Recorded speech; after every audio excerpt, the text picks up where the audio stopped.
Hello students, मैं Prince Kumar आप सभी को स्वागत करता हूं अपने परिवार यूडी रोजगार में। यह क्लास आप सभी को रीजनिंग का क्लास होने वाला है। इस क्लास में आप सभी को टॉप 20 प्रश्न देखने को मिलेगा, जो कि सभी प्रश्न सेलेक्टेड है, न्यू पैटर्न पे है। यानी वर्तमान समय में आपका एग्जामिनर जो पैटर्न का उपयोग कर रहा है, तो वही पैटर्न पे सभी प्रश्न देखने को मिलेगा। तो आप लोग हर एक प्रश्न को बारीकता से अध्ययन करना, सभी प्रश्नों को खुद से भी सॉल्यूशन करते चलना है और राइट आंसर हमारे साथ कमेंट में करते चलना है, ठीक है। और फिर तो जो समझ में नहीं आएगा तो फिर मैं बता ही रहा हूँ, आप लोग समझ लेना। चलो देखते हैं पहला प्रश्न यहाँ पे क्या कर रहा है, समझना। पहला प्रश्न आप सभी से यहाँ पूछा जा रहा है कि सांप है, छिपकली है और सरीसृप है। सरीसृप यानी आप सभी को बताना है कि सांप, छिपकली और सरीसृप में हम कौन सा ऑप्शन का चयन करें ना, ताकि इन तीनों का एक साथ सही संबंध बता पाए। एक साथ सही संबंध बताना है तो वह कौन सा ऑप्शन को चयन करोगे। तो ऐसा प्रश्न आ जाता है तो हम क्या करते हैं, हम सबसे पहले यहाँ पे इसका आकृति बनाते हैं। जैसे कि देखो, अगर हम सरीसृप के लिए एक गोला बनाते हैं, समझना, सरीसृप के लिए क्या बनाया है, एक गोला, ठीक है। अब देखो, जितने भी प्रकार का सांप होता है ना, वह सभी प्रकार का सांप जो होता है वह किस वर्ग में आ जाता है, तो सरीसृप वर्ग के अंदर आ जाएगा, यानी इसके अंदर आ जाएगा, ठीक है, सरीसृप वर्ग के अंदर आ जाएगा। अगर हम बात करें यहाँ पे छिपकली का, तो छिपकली जितने भी प्रकार का होता है वह क्या होता है भाई, तो सभी होता है जो वह क्या होता है, सरीसृप वर्ग के अंदर आ जाता है, यानी ये भी इसके अंदर आ जाएगा, ठीक है। अब बताओ ऐसा कौन सा ऑप्शन में दिख रहा है जो सरीसृप के अंदर छिपकली भी आ गया और सांप भी आ गया। तो देखो, ऑप्शन नंबर ए गलत होगा, ऑप्शन नंबर सी गलत होगा, ऑप्शन नंबर डी आपका राइट आंसर होगा, जो 1 ऑप्शन नंबर बी होगा। बिल्कुल क्या है, तो सही है, यानी आपका right answer option number B है, ठीक है। तो चले हम सब अगले प्रश्न पे। तो देखो, 2 नंबर का प्रश्न समझना भाई क्या कर रहा है, कर रहा है यहाँ पे निष्कर्ष और कथन और निष्कर्ष वाले प्रश्न, ठीक है। अब इसको हम सॉल्व कैसे करते हैं भाई, तो समझना, बहुत ही सिंपल लैंग्वेज में हम समझाने की कोशिश करेंगे। हमारा कथन क्या कर रहा है भाई, हमारा कथन कर रहा है कि कुछ ठोस द्रव है। यहाँ पे देखो, कुछ ठोस जो है ना, अब ठोस का कुछ भाग ही, ठोस का या कुछ भाग ही क्या है भाई, तो ठोस का कुछ भाग ही यहाँ पे द्रव है, समझना, ठीक है। ठोस का कुछ भाग द्रव है। अब कह रहा है कोई हवा ठोस नहीं है, यानी हवा, इस तरह से समझना, हवा का कोई भी भाग जो है ना वह यहाँ पे ठोस से टच नहीं कर रहा है, यानी हवा अलग है, ठीक है। अब यहाँ पे आप लोग आ जाओ कहाँ पे, तो आप लोग आ जाओ निष्कर्ष नंबर 1 पे। निष्कर्ष नंबर 1 देखो क्या कर रहा है भाई, कह रहा है कोई द्रव हवा नहीं है। कोई द्रव कहाँ, यहाँ, हवा कहाँ, यहाँ। अब हमारा निष्कर्ष कर रहा है कि कोई द्रव हवा नहीं है, और बिल्कुल नहीं है। देखो, द्रव और हवा में कोई रिलेशन है नहीं ना, यानी क्या होगा, तो निष्कर्ष नंबर 1 सही होगा, ठीक है। अब निष्कर्ष नंबर 2 देखो, कह रहा है कुछ हवाएं निश्चित रूप से द्रव नहीं है। कुछ हवाएं यहाँ है और द्रव यहाँ है, कह रहा है निश्चित रूप से द्रव नहीं है। निश्चित रूप से मतलब कहने का मतलब है ना कि किसी भी प्रकार से द्रव नहीं है, तो किसी भी प्रकार से द्रव नहीं है। यहाँ पे बिल्कुल कहा गया है कि ये द्रव यहाँ पे है और हवा कहाँ भाई, तो यहाँ पे, यानी क्या होगा, तो यहाँ पे राइट आंसर होगा, यानी क्या होगा, तो निष्कर्ष नंबर 2 भी सही होगा, यानी दोनों का दोनों निष्कर्ष सही है। बोले तो ऑप्शन नंबर आपका सी होगा, जो कि क्या होगा, बिल्कुल सही होगा। ऑप्शन नंबर सी जो होगा आपका राइट आंसर होगा, ठीक है। तो चले हम सब अगले प्रश्नों पे। तो देखो, अगला प्रश्न आप लोग समझना क्या कर रहा है, तो 3 नंबर का प्रश्न देखो। 3 नंबर का प्रश्न समझना, यहाँ पे क्या कर रहा है, यहाँ पे कर रहा है किसी कुट भाषा में EAGLE को 5 1 7 5 9 लिखा जाता है, तो CADET को क्या लिखा जाएगा। यानी यहाँ पे जो ये लिखा है ना, यहाँ पे इसका ये, तो इसका ये कोड वर्ड लिखा है, यानी यह जो प्रश्न है ना कोडिंग डिकोडिंग का है। कहने का मतलब है कि अगर इतना का कोड वर्ड इतना है, तो CADET का कोड वर्ड जो होगा वह क्या होगा, ये पता करना होगा आप सभी को। कैसे करोगे, तो ऐसे वाले प्रश्न में, यानी कोडिंग और डिकोडिंग वाले प्रश्न में हम लोग क्या करते हैं, तो हम लोग ये देखते हैं ना कि यहाँ पे देखो क्या दे रखा है, तो EAGER है, ठीक है। यहाँ पे क्या है भाई, E है, A है और क्या है EAGE और R है, ठीक है। अब इतना का जो कोडवर्ड बनाया है ना वह क्या बनाया है, तो इतना का कोडवर्ड 5 है, 1 है, 7 है, 5 है और 9 है, यानी इतना का इतना लिखा है। तो हमें पता करना होगा आखिर इतना का कोडवर्ड ये बनाया है तो किस तरीक़ा से बनाया है। अगर हमें ये तरीका मालूम हो जाए तो हम इसमें भी अप्लाई करके राइट आंसर पता करेंगे ना। तो देखो यहाँ पे हमें अब क्या करना है, तो इसमें लॉजिक पता करना है कि क्या लगा है। तो देखो ई का अगर हम इस तरह से समझते हैं सबसे पहले कि देखो ई का अल्फ़ाबेट पोजीशन 5 होता है, ए का 1 होता है, जी का 7 होता है, ई का 5 होता है और आर का कितना होता है भाई 18 होता है, समझना।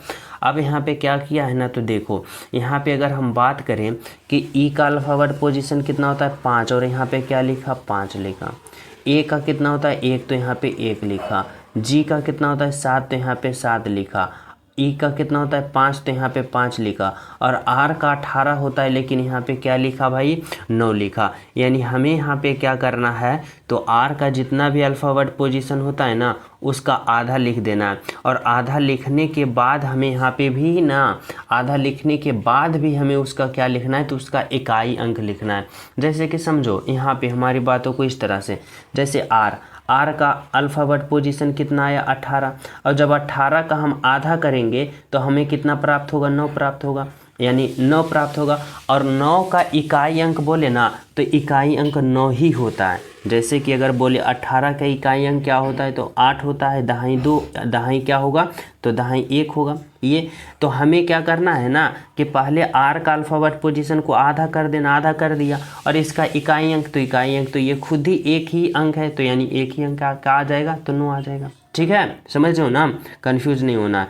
अब हमें क्या करना है, तो वही रूल इसमें फॉलो करना है। तो इसका हमें क्या करना है, तो इसका देखो क्या किया ना कि ये 4 का कोडवर्ड यहाँ पे जो अल्फ़ाबेट पोजीशन है वही लिखा और अंतिम वाले को आधा करके इकाई अंक लिखा। तो पहले हम इसका 4 के सेम टू सेम लिखेंगे इसका अल्फ़ाबेट पोजीशन।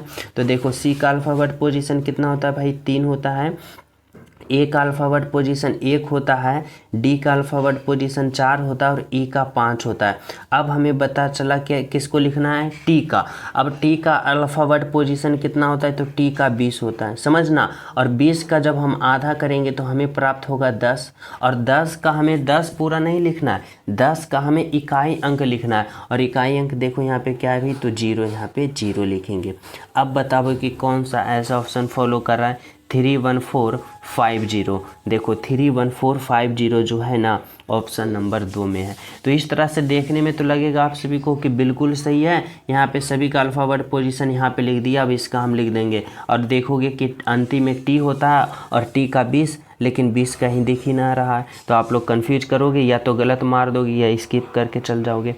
लेकिन यहाँ पे अगर आप लोग थोड़ा सा भी दिमाग लगा सकते हो कि आर का अल्फ़ाबेट पोजीशन 18 और 18 का आधा 9 और 9 का इकाई अंक 9 ही होता है। उसी प्रकार टी का अल्फ़ाबेट पोजीशन 20, 20 का आधा 10 और 10 का इकाई अंक 0, यानी यहाँ पे 0 होगा। यानी इस तरह से आप लोग को राइट आंसर पता करना है। ठीक है, तो चले नेक्स्ट पे समझो 4 नंबर का प्रश्न क्या करा है।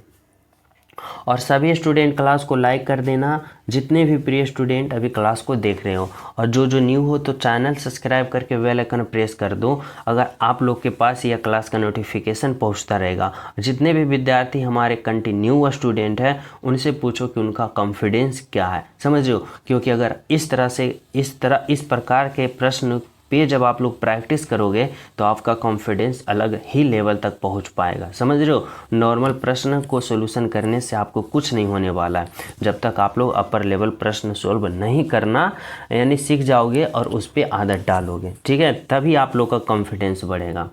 देखो क्या कर रहा है भाई, 4 नंबर का प्रश्न समझना। कर वह शब्द चुनिए जो दिए गए शब्द को अक्षरों का प्रयोग करके बनाया जा सकता है। यानी यहाँ पे आपका एग्जामिनर पूछ रहा है ना, समझना कि इतना का प्रयोग करके ना कौन सा ऑप्शन बनाया जा सकता है।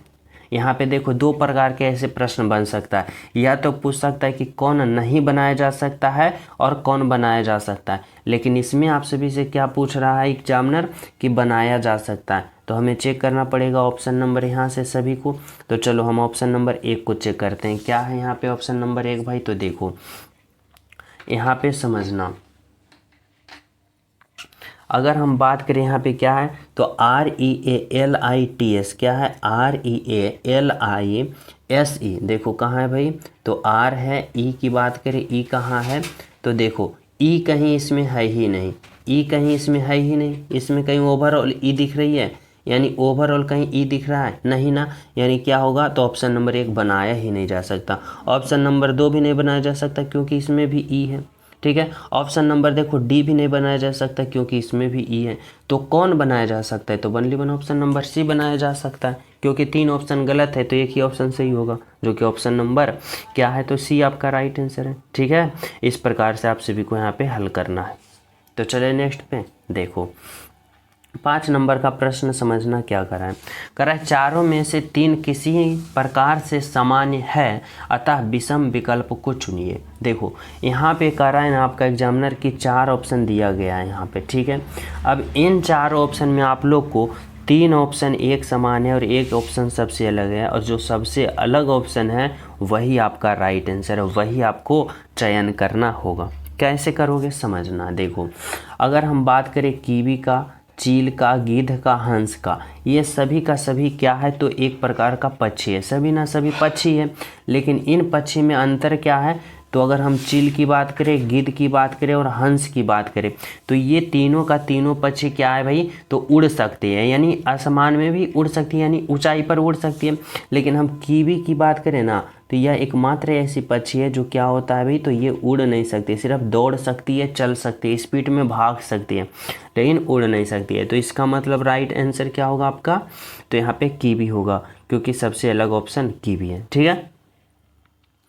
देखो 6 नंबर का प्रश्न समझना क्या करा है भाई, 6 नंबर का प्रश्न में आपसे भी से करा है आपका एग्जामिनर कि चारों में से 3 किसी प्रकार से समान है, अतः विषम को चुने। इस बार विषम को जो चुनना है ना, वह संख्या का विषम चुनना है, यानी नंबर से। जैसे 64:54 है, 104:91 है, 56:40 है और 32:28 है। यानी बताना होगा कि इन चारों ऑप्शन में सबसे अलग ऑप्शन कौन है, यानी 3 ऑप्शन एक समान है तो सबसे अलग ऑप्शन कौन है। कैसे पता करोगे, तो समझना इस तरह से। अगर हम बात करें यहाँ पे कि किसी प्रकार से आप लोग यहाँ पे कोई तरीका लगाओगे किसी तरह से, तो देखो अगर हम यहाँ पे इस तरह से सोचते हैं, इस प्रश्न में समझना कि अगर हम इनको 64 के और 54 के, यानी दोनों संख्याओं के सभी अंकों को जोड़ते हैं, दोनों संख्याओं के अंकों को जोड़ते हैं, जैसे 6 प्लस का 4 प्लस का 5 और प्लस का 4, अब हमें कितना प्राप्त होता है, तो 6 4 10 5 15 और 15 और 4 कितना होगा 19। समझना ऑप्शन बी में देखो यहाँ पे 1 प्लस का 0 प्लस का 4 प्लस का 9 प्लस का 1 करते हैं तो हमें कितना प्राप्त होता है भाई, तो देखो 9 1 10 4 14 14 1 15। समझना ऑप्शन बी को चेक करो तो 5 प्लस का कितना भाई 6 प्लस का कितना होगा 4 और प्लस का क्या होगा 0। अब सभी को चेक करो क्या होगा, तो 6 और यहाँ पे क्या होगा 6 5 11 4 15, यहाँ भी 15 आ रहा है, ठीक है। अब ऑप्शन हम क्या करते हैं, तो ऑप्शन डी को चेक करते हैं, क्या है 3 है 2, यहाँ पे 3 है प्लस का 2 है प्लस का 2 है और प्लस का 8 है। अब देखो जोड़ो 3 2 5 5 2 7 और 7 8 कितना होगा 15। अब समझ में आया कि यहाँ पे 3 ऑप्शन कौन कौन सामान्य है, तो ऑप्शन बी, ऑप्शन सी और ऑप्शन डी की अगर हम बात करें ना, तो तीनों का तीनों जो ऑप्शन है ना, सभी को जोड़ने पर हमें कितना प्राप्त हो रहा है, तो 15 15 प्राप्त हो रहा है। लेकिन जब हम ऑप्शन नंबर हम ए की बात करें ना, अगर हम ऑप्शन नंबर ए की बात करते हैं तो हमें कितना प्राप्त हो रहा है 19, यानी सबसे अलग जो है वह ऑप्शन नंबर 1 है आपका राइट आंसर, ठीक है। समझ रहे हो, तो चलिए हम सब अगले प्रश्न पे देखो। यहाँ पे आप लोग समझना 7 नंबर का प्रश्न जो है क्या कहना चाहता है आपसे से, कह रहा है निम्नलिखित प्रश्नों में उनमें उस सभी विकल्प को चुनिए जो श्रृंखला को पूरा करेगा। यानी यह जो देखो है ना सीरीज वाले प्रश्न है, और यहाँ पे बताना है कि क्या होगा, और वो भी सीरीज जो है ना अल्फ़ावर्ड नहीं, संख्या का सीरीज है, यानी नंबर सीरीज है। अब जब नंबर सीरीज आप सभी के पास होता है ना, आप लोग क्या लॉजिक लगाते हो, लॉजिक ये लगाते हो कि यह सीरीज किस प्रकार से चल रहा है। तो देखो 8 है 9 है 13 है 22 है, यानी यह बढ़ते हुए सीरीज है, ठीक है, बढ़ते हुए। तो देखो कितना से आखिर ये बढ़ रहा है, तो देखो अगर हम बात करें 8 से 9 हुआ, प्लस का 1 बढ़ा, ठीक है। फिर देखो 9 से 13 हुआ, प्लस का कितना हुआ, 4 हुआ। अगर हम बात करें 13 से 22 हुआ तो कितना हुआ, प्लस का 9 हुआ। अब जब हम अगले से 22 से यानी अगले पद को पता करेंगे तो क्या करेंगे, तो देखो यहाँ पे बोलोगे कि यहाँ पे सीरीज चल रहा है, तो किसका सीरीज चल रहा है, तो 1 का, 4 का, 9 का, यानी यह जो है ना 1 का स्क्वायर है, 2 का स्क्वायर है, 3 का स्क्वायर है। तो इस बार हम 4 का स्क्वायर करेंगे और 4 का स्क्वायर 16 होता है, यानी इस बार 22 में हम 16 जोड़ेंगे तो 6 2 8 होता है और 2 1 3, हमें प्राप्त हो गया 38 यानी 38। बोले तो ऑप्शन नंबर बी जो है आपका क्या है, तो राइट आंसर है, यानी 38 जो होगा आपका क्या होगा, तो आपका राइट आंसर होगा। ठीक है, 38 राइट आंसर होगा। तो चले हम सब अगले प्रश्नों पे। देखो 8 नंबर का प्रश्न समझना, यहाँ पे आप सभी से क्या कहना चाहता है आपका एग्जामिनर। देखो कर रहा है, निम्नलिखित प्रश्नों में दिए गए विकल्पों में से सही विकल्प का चयन कीजिए। सही विकल्प का चयन करने का मतलब है ना कि इस बार संख्या का सही विकल्प बताना है, कि जिस प्रकार 12 से 66 हुआ तो उसी प्रकार 10 से यहाँ पे क्या होगा ये पता करना है। कैसे पता करोगे भाई, तो देखो यहाँ पे जो है ना हमें संख्याओं का संबंध बताना होगा। इस तरीक़ा से संख्याओं का संबंध बताना होगा कि 12 से आखिर 66 ये हुआ तो कैसे हुआ। ठीक है, तो समझो हमारी बातों को। जब भी ऐसा प्रश्न मिले ना तो हम छोटा संख्या से बड़ा संख्या की ओर चलने की कोशिश करते हैं, यानी 12 से हम यहाँ पे 66 लाने की कोशिश करेंगे। अब 12 से हम 66 लाने की कोशिश करेंगे, अगर नहीं आता है तो उसके हम करीब में पहुँचने की कोशिश करते हैं। जैसे 12 से हमें 66 पे जाना है तो 12 पचे 60, 12 छक्का 72, 72 ज़्यादा हो जाता है, हमें 60 पे चलना है। तो 12 से अगर हम 5 मरतम चलते हैं, यानी 12 में गुना का 5 करते हैं तो 12 पचे का 60, यानी हमें प्राप्त हो रहा है 60। लेकिन हमें इसमें अभी और 6 जोड़ना है, तभी तो 66 होगा। तो 6 जोड़ने के लिए क्या करना पड़ेगा, यह जो 12 है ना इसका आधा कर दो, आधा करेंगे तो 6 होगा और इसमें जोड़ दो। अब देखो 12 गुने का 5 60 और 60 में 6 जोड़ो 66 आ गया। ठीक है, अब यही लॉजिक हमें क्या करना है, तो इसमें फॉलो करना है। किस में भाई, तो इसमें। अब 10 में हमें क्या करना है, तो इस 10 में जो है ना इस 10 में हमें गुना का क्या करना है भाई, 5 करना है। अब 10 में गुना का 5 करेंगे तो हमें कितना होगा, 50। और लेकिन 50 नहीं, इस 10 का फिर आधा करो तो 5 होगा और 5 फिर जोड़ देना है। तो 10 गुने का 5 50 और 50 में 5 जोड़ोगे 55। बोले तो ऑप्शन नंबर आपका जो बी होगा वह क्या होगा, तो राइट आंसर होगा। यानी आपका जो यहाँ पे राइट आंसर आया वह क्या आया, तो वह आया ऑप्शन नंबर बी, बिल्कुल सही है और बिल्कुल सत्य है। हमारी बातों को समझ रहे हो। तो चले हम सब नेक्स्ट प्रश्न पे। देखो 9 नंबर का प्रश्न आप लोग समझना क्या कर रहा है। यहाँ पे आप सभी से आपका एग्जामिनर पूछ रहा है, निम्नलिखित प्रश्नों में दिए गए विकल्पों में से सही विकल्प को चुनिए। यानी सही विकल्प का चयन करना होगा कि जिस प्रकार पुरुष का संबंध जीवनी से है, समझना, पुरुष का संबंध जीवनी से है तो राष्ट्र का संबंध उसी प्रकार यहाँ पे किससे होगा ये बताना होगा। तो देखो इस बार हमें शब्दों का संबंध बताना है। तो देखो यहाँ पे क्या हमें लॉजिक लगाना है ना, यहाँ पे हमें अपने मन से थोड़ा सा समझना होगा। अगर आप सभी को पास समझने की शक्ति होती है तो ऐसे प्रश्नों को बिल्कुल राइट आंसर करोगे। जैसे कि अगर हम पुरुष की बात करें ना और जीवनी की बात करें तो क्या संबंध होता है, तो ये संबंध होता है कि कोई भी जब पुरुष होता है ना तो उस जो अच्छा काम करता है, सही मतलब अपने तरीक़ा से चलता है, जैसे APJ अब्दुल कलाम को, तो भी हमारे क्या है भारत के आन बान शान थे, तो उनके बारे में हम क्या पढ़ते हैं, तो जीवनी पढ़ते हैं। जैसे इस प्रकार से जब कोई पुरुष होता है ना और वह अच्छा कर्म करता है, सही रास्ते पे चलता है, समझ रहे हो, अपने देश के प्रति सही काम करता है, तो उसका क्या हो जाता है, जीवनी बनता है। यानी उसके बारे में हम जीवनी पढ़ते हैं, महात्मा गांधी के बारे में। लेकिन जब हम किसी राष्ट्र के बारे में सब पढ़ते हैं ना, जैसे कि क्या हो गया अमेरिका, जैसे इंडिया, तो रसिया, ये सब के जब हम राष्ट्र के बारे में जब उसका अच्छा कर्म को पढ़ते हैं तो उससे हम क्या कहते हैं, इतिहास कहते हैं। यानी राइट आंसर क्या होगा, तो ऑप्शन नंबर बी होगा। यानी क्या होगा, इतिहास होगा, जो कि बिल्कुल सही है, बिल्कुल सत्य है। समझ रहे हो। तो चले नेक्स्ट पे देखो 10 नंबर का प्रश्न क्या करें। और जो स्टूडेंट क्लास को लाइक नहीं किए हो भाई, तो क्लास को लाइक कर देना। आपका एक लाइक करने से क्या होता है कि ये जो यूट्यूब प्लेटफॉर्म जो है ना, अगर आप लोग एक लाइक करते हो तो जितने भी स्टूडेंट है तो एक लाइक पे 10 स्टूडेंट के पास ये क्लास देता है। तो उससे क्या होगा कि आप सभी के साथ साथ 10 स्टूडेंट का भी फ़ायदा होगा, ठीक है। इसलिए यहाँ पे लाइक कर देना। देखो क्या कर रहा है भाई, 10 नंबर का प्रश्न समझो। कर रहा है, चित्र में एक महिला की ओर संकेत करते हुए एक आदमी ने कहा। देखो यहाँ पे कितना व्यक्ति है भाई, तो 2 व्यक्ति हैं। कौन कौन है तो देखो, कर रहा है एक चित्र में एक महिला की ओर संकेत करते हुए एक आदमी ने कहा। 2 व्यक्ति हैं, एक कौन है भाई, तो मैन है, एक मैन है और एक वोमैन है। और यह जो वोमैन है ना, यह चित्र के अंदर है, इसलिए मैं गोल कर देता हूँ। देखो एक चित्र में एक महिला की ओर, चित्र में कौन है, एक महिला की ओर संकेत करते हुए ये आदमी कहता है। ये आदमी इस महिला की ओर संकेत करते हुए क्या कहता है भाई, जो महिला वोमैन है यह चित्र के अंदर है। अब क्या कहता है यह मैन, जो देखो कह रहा है वह मेरे भाई की, यानी यह जो वोमैन है ना वह जो है मेरे भाई की, यानी क्या है तो इस आदमी का भाई की, मेरे भाई की बहन के पिता की इकलौती पुत्र है। यानी इसके भाई का भी एक कोई क्या है भाई, तो बहन है। इस तरह से मैं यहाँ पे लिखता हूँ, समझना।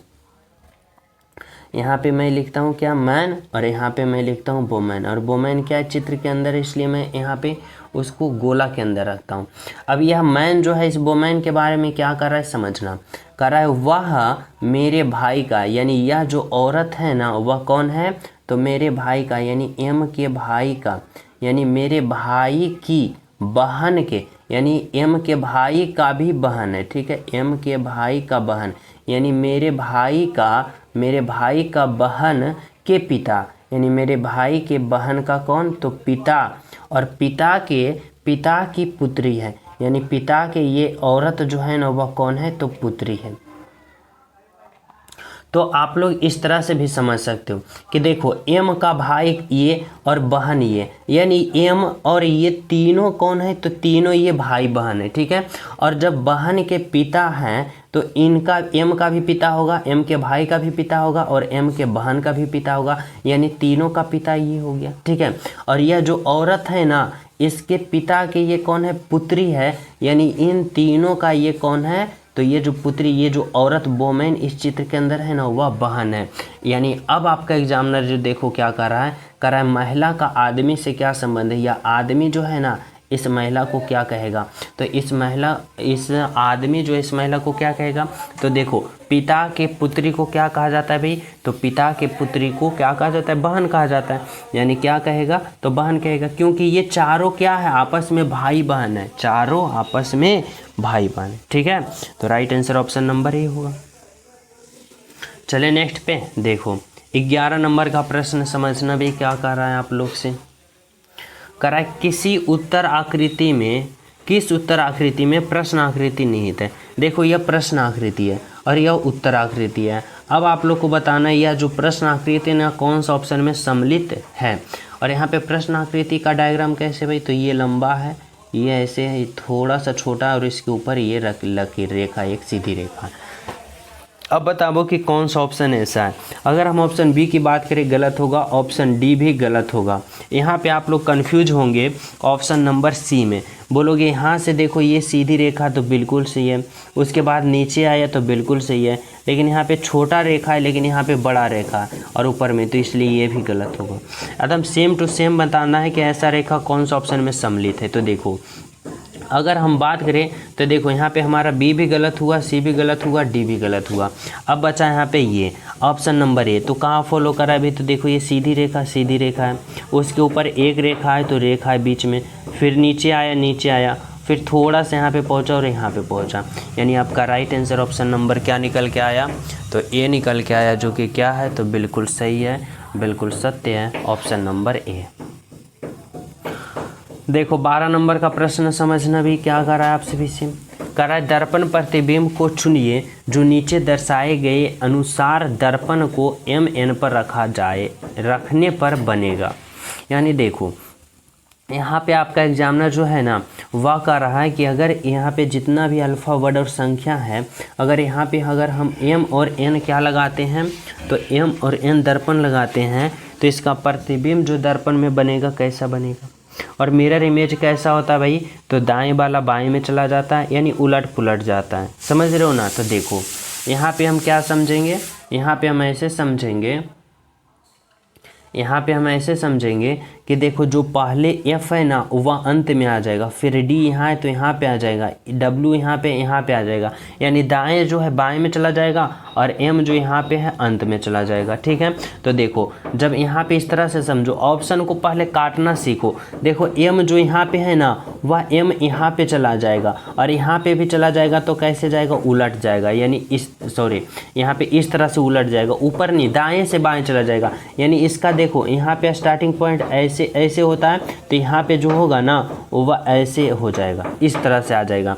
अब देखो इस तरह से पहले यहाँ पे m आएगा, तो देखो ऑप्शन नंबर सी तो पहले कट गया, यानी यहाँ पे क्या कट गया, तो यहाँ पे ऑप्शन नंबर सी कट गया, क्योंकि ये जो m है यहाँ पे आना चाहिए और ये भी m कैसा होगा, तो ये भी m ऐसे होना चाहिए। ठीक है, तो ऑप्शन नंबर 2 कट गया। अब हमें देखना है यहाँ पे, देखो उसके बाद यहाँ पे आप लोग देखो इस तरह से भी कर सकते हो यहाँ पे कि देखो यहाँ पे जो f पहले है वह कहाँ आ जाएगा, अंत में आ जाएगा। और अंत में भी कैसे होगा, तो इसका मुंह देखो इस तरफ है, इसका मुंह देखो इस तरफ है ना, तो उलट के कैसे हो जाएगा भाई, तो इस तरफ हो जाएगा, इस तरफ हो जाएगा। और ऐसा कौन सा ऑप्शन कट रहा है, तो देखो ऑप्शन नंबर ए कट रहा है। ऐसा में ऑप्शन नंबर कौन कट गया, ए कट गया। अब बचा ऑप्शन बी और ऑप्शन बचा डी। तो देखो अगर हम बात करें यह जो डी है ना यहाँ पे आ जाएगा और डी जो आएगा वह भी उलट जाएगा, यानी देखो इसका मुंह इस तरफ है तो उलट के इस तरफ हो जाएगा, यानी यहाँ पे जो डी आएगा ना वह कैसे आएगा, तो ऐसे आएगा। अब देखो ऐसा ऑप्शन नंबर डी जो है वह ऐसा नहीं है, यानी कैसा है, तो ऑप्शन नंबर बी जैसा है, यानी राइट आंसर आपका क्या बचा, तो ऑप्शन नंबर बी बचा। तो इस तरह से आप लोग को ना ऑप्शन पहले काटना पड़ेगा और जो ऑप्शन बचेगा वो आपका राइट आंसर होगा, जो कि ऑप्शन नंबर बी है। ठीक है, चलो देखो 13 नंबर का प्रश्न समझना भाई, डाइस वाले प्रश्न बहुत ही लाजवाब प्रश्न है और हर एक एग्जाम में, किसी भी विभाग वाले एग्जाम दो, इसमें ऐसा प्रश्न फंसता ही है। कह रहे 2 पासा दिए गए हैं, इन पासों में एक का विपरीत क्या होगा, और विपरीत वाले तो कंटिन्यू ही रहता है। जैसे हमें एक का विपरीत पूछेगा तो हमें क्या करना है, तो देखो हमें समझना होगा कि यहाँ पे क्या कर रहा है भाई, तो 2 पासा दे रखा है, 2 पासा यहाँ पे दे रखा है ना, और इन 2 पासा में क्या है भाई, तो कुछ स्थितियाँ दर्शाई गई हैं। यहाँ पे कुछ स्थितियाँ दर्शाई गई हैं, जैसे देखो 1 है, 2 है, 4 है, 1 है, 3 है, 5 है, ये क्या है, स्थितियाँ हैं। और हमसे पूछा क्या, तो एक के विपरीत स्थिति क्या होगा। तो देखो जब भी हमें विपरीत पूछा जाता है ना, तो सबसे पहला रूल हमारा होता है कि पहले आप लोग कॉमन देखो कि कॉमन क्या दिख रहा है। तो देखो इसमें 1 कॉमन दिख रहा है और इसमें 1 कॉमन दिख रहा है।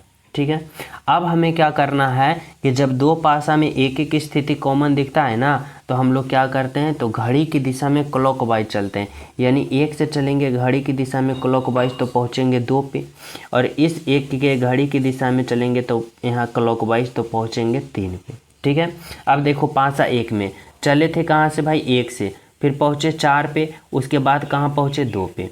फिर पासा 2 में देखो चले थे 1 से, फिर पहुँचे 5 पे, फिर पहुँचे 3 पे।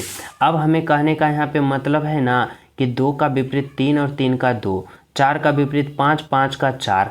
अब यहाँ पे कहोगे कि हमें तो हमारा एग्जामिनर पूछा है 1 का विपरीत बताओ, और यहाँ पे आप तो 1 का विपरीत ही नहीं बता पाए हो। तो देखो इसमें कैसे करना है ना कि आप लोग सोचो कि एक पासा में कितनी स्थितियाँ होती है, बोलोगे सर 6 स्थितियाँ होती है।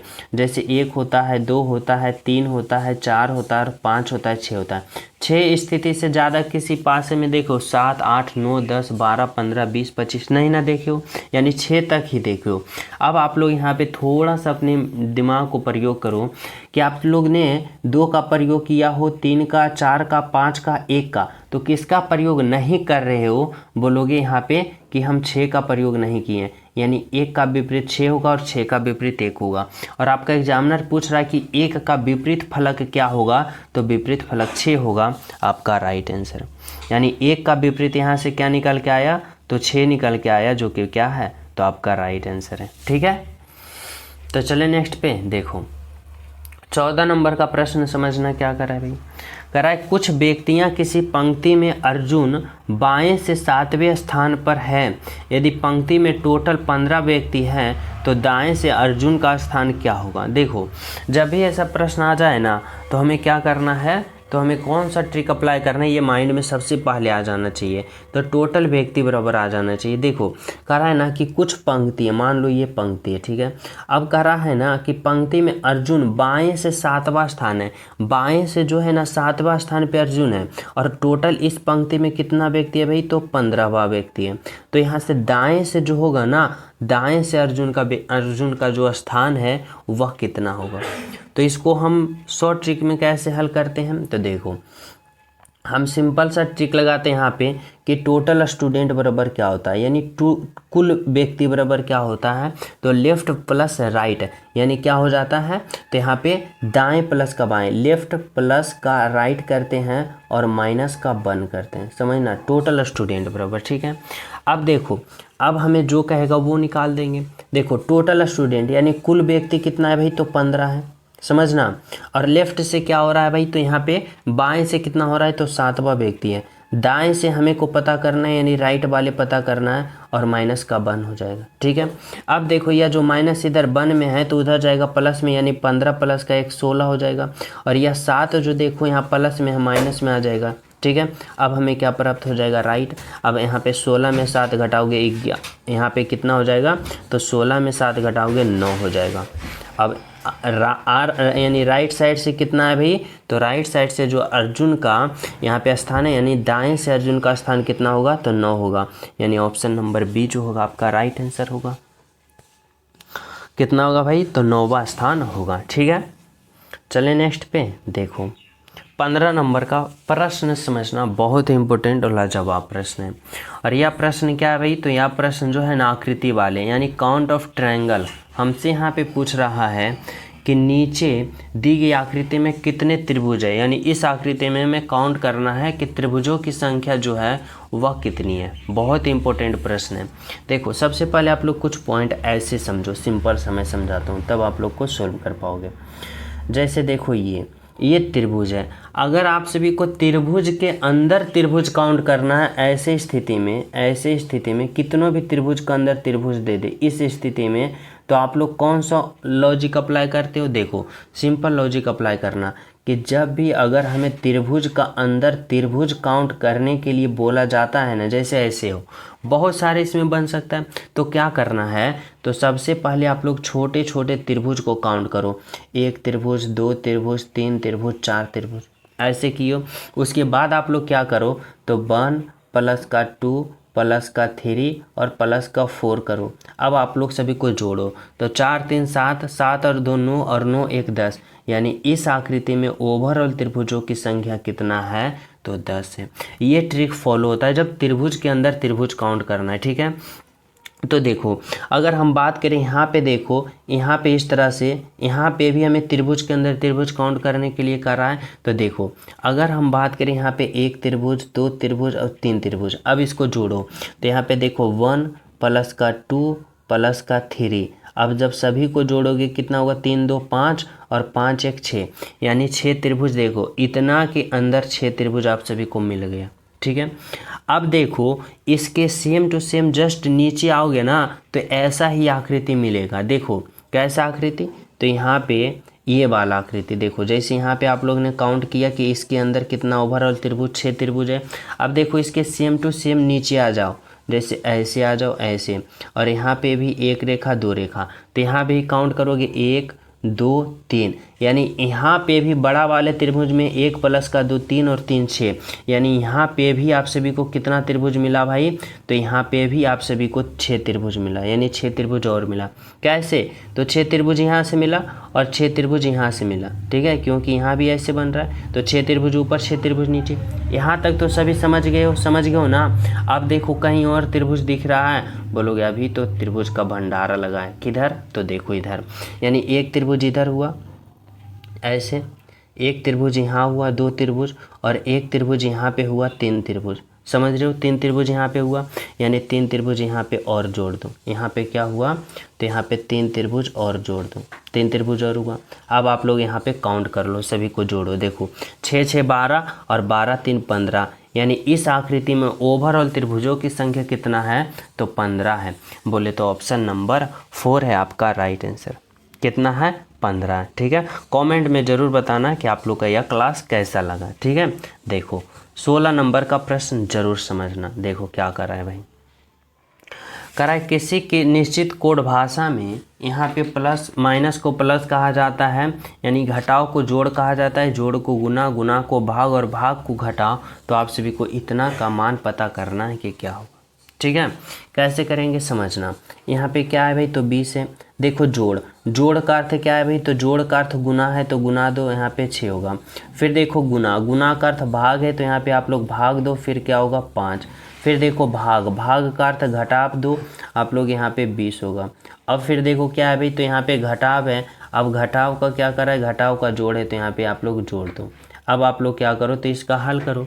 कैसे करोगे, तो बोर्ड मास का प्रयोग करते हुए करोगे, यानी पहले भाग, फिर को गुना, फिर जोड़, अंत में घटाव करना है। ठीक है, तो देखो यहाँ पे अगर हम बात करें, यहाँ पे 20 होगा, गुना का क्या होगा 6 होगा, और जब भाग है 5 तो बटा में आ जाएगा 5। ठीक है, यहाँ पे 20 है, और माइनस का क्या हो जाएगा 20 हो जाएगा, और प्लस का 14 हो जाएगा। अब यहाँ पे आप लोग कटम कुटी करो, जैसे देखो 5 से काटोगे 20, 4 मरतम कटेगा, 5 चौका 20।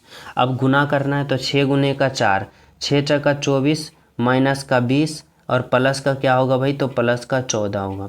अब हमें प्लस प्लस को जोड़ना है और माइनस को घटा देना है।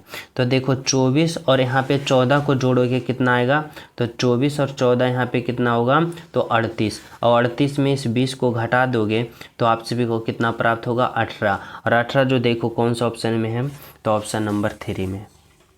यानी आपका राइट आंसर जो निकल के आया वह क्या निकल के आया भाई, तो ऑप्शन नंबर 3 जो आया बिल्कुल सही है। ठीक है, देखो 17 नंबर का प्रश्न समझना क्या कर रहा है भाई। यह प्रश्न जो है ना डायरेक्शन वाले हैं, दिशा वाले हैं, और इसमें हमसे क्या पूछना चाहता है, तो देखो जब भी दिशा वाले प्रश्न आ जाए तो कुछ पॉइंट याद होना चाहिए, जैसे सभी स्टूडेंट को पता होना चाहिए ये पॉइंट।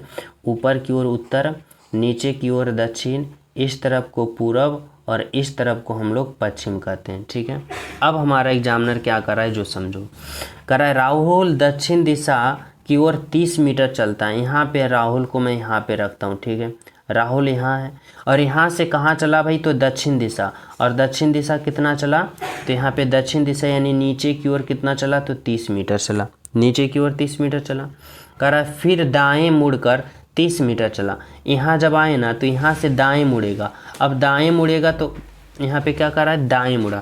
अब दाएं मुड़ेगा तो कहाँ चलेगा भाई, तो दाएं मुड़ेगा तो यहाँ चलेगा, और कितना चला, तो यहाँ भी हुआ 30 मीटर ही चला। ठीक है, कह रहा है फिर वहाँ बाएं मुड़कर 20 मीटर चला। यहाँ जब आया ना तो यहाँ से कहाँ मुड़ा, तो यहाँ से बाएं मुड़ा, और बाएं मुड़ेगा तो कहाँ आएगा, नीचे आएगा, और कितना चला भाई, तो 20 मीटर चला। ठीक है, कह रहा है फिर दोबारा से बाएं मुड़ गया। यहाँ जब आया ना तो यहाँ से दोबारा बाएं मुड़ा, बाएं मुड़ेगा यहाँ पे आएगा, कितना चला, तो 30 मीटर चला। ठीक है, अब कह रहा है यहाँ पे आपका एग्जामिनर समझो आपसे, कह रहा है कि वह शुरुआती बिंदु से कितनी दूरी पर है। देखो स्टार्टिंग पॉइंट यहाँ था, पहुँच रखा है यहाँ से यहाँ के बीच की दूरी बताना है।